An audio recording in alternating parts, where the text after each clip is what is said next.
Jonathan Leavich's investigates. I am boots on the ground in Lewiston, Maine, covering the Robert Card mass shooting case.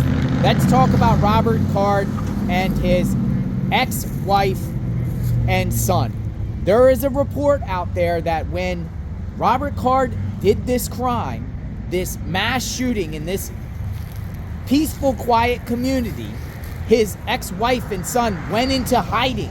They were scared themselves, fearing that possibly Robert Card would come after them and come at them. So they went into hiding. I'm going to share this report. We will further discuss. Check it out. So I'm going to walk and talk, right? This is a report coming from the Daily Mail. I am in downtown Lewiston, Maine, right? And this report says Maine mass shooter Robert Card's former wife and teenage son were hiding amid fears. Killer was hunting for an ex when he gunned down 18. As bombshell divorce papers reveal, he was ordered to keep weapons under lock and key. What in the world is going on here, people, right? Card's ex-wife, Cara Lamb, seen here, and son Colby, who is 18, were in hiding Friday. She married the mass shooter in 2005 and divorced him 2 years later. So the marriage didn't last that long, according to this report. They went underground amid claims Card may have been searching for his ex. The ex-wife and son of Marine mass shooter Robert Card were in hiding before he was found dead. What the report says, Cara Lamb, 39, who Card married in 2005 and divorced 2 years later, shares an 18-year-old son named Colby with the gunman.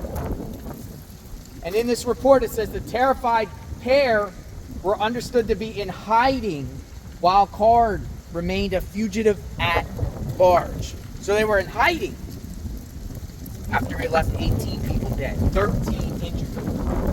Before Card was found dead, the outlet reported that Lamb was not at her listed address, and a neighbor said he hadn't seen her. So she bounced. I don't blame her. Do you? I don't blame her for that.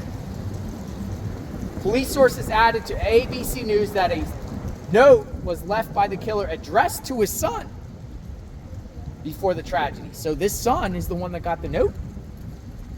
Interesting, right? One trigger for the massacre was floated by Card's sister, who told investigators she believed he may have been looking for an ex when he rampaged through the spare time recreation bowling alley and bar and grill, two places where the shooting occurred. It is not confirmed whether Card's sister was referring to Lamb when she made the claim or a more recent partner. Is there others? Did he have any other exes? Does anyone know out there of any girlfriends or exes that Mr. Card had? Or are they talking about Lamb? Court records reportedly show that Lamb and Card tied the knot on October 1st, 2005. So they got married in October 1st, 2005 in Brunswick, Maine. The couple jointly filed for divorce in 2007 in Sagahawk County Court, citing differences, right? That's what they do when you file for divorce. They say differences. In 2013, the divorce agreement was amended to include a requirement stipulating that all guns in either party's home shall be locked under lock and key, during which time they are not to be used. What is going on here? He had guns back then and they were ordered away, lock and key. I am in Lewiston, Idaho, covering this case. I wonder what the ex and the son feels like now. I wonder if they're still in hiding. Do you think they're still in hiding? Does it matter? I think it does. I think it does, considering, we don't know if they could have been targets. No, he wrote this son probably, unless it was another relative, that note Maybe he trusted his son. Maybe he loved his son.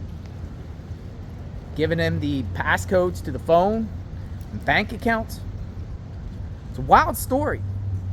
But we're boots on the ground, trying to figure this out. Subscribe to my channel, like, hit the notification button. JLR investigates. When new information comes out, I will share with all of you. Will the wife give a interview? Will the son talk? He's 18. He's not a juvenile. He's 18. He's an adult. Maybe they will come forward and share some insight about the state of mind and their experiences with Mr. Card, so can provide the victims' families and the community some answers. Investigators only do so much. If the families, I'm sure some of the families want to know why, how, who is this guy, and want to know every meticulous detail about the person that did this, about Mr. Card, who came into this community here and terrorized it, kept it on edge for 2 days while a manhunt.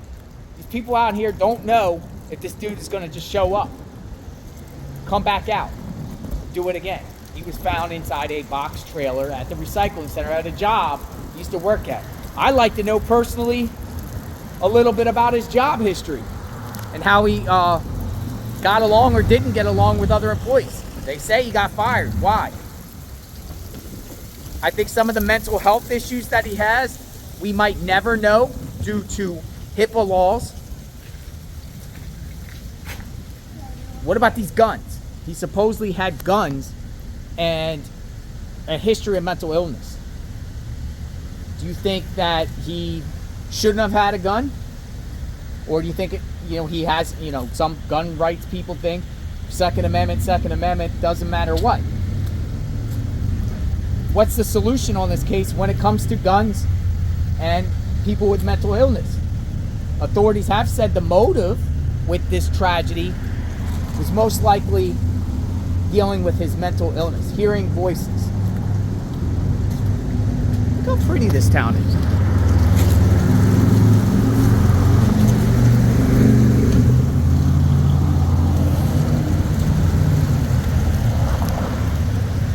Praying for the community of Lewiston, everyone in Maine.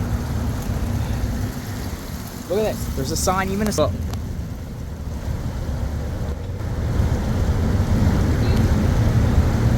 Lewiston strong.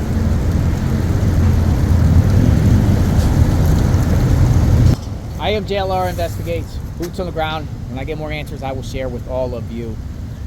Praying for everyone. We'll talk soon.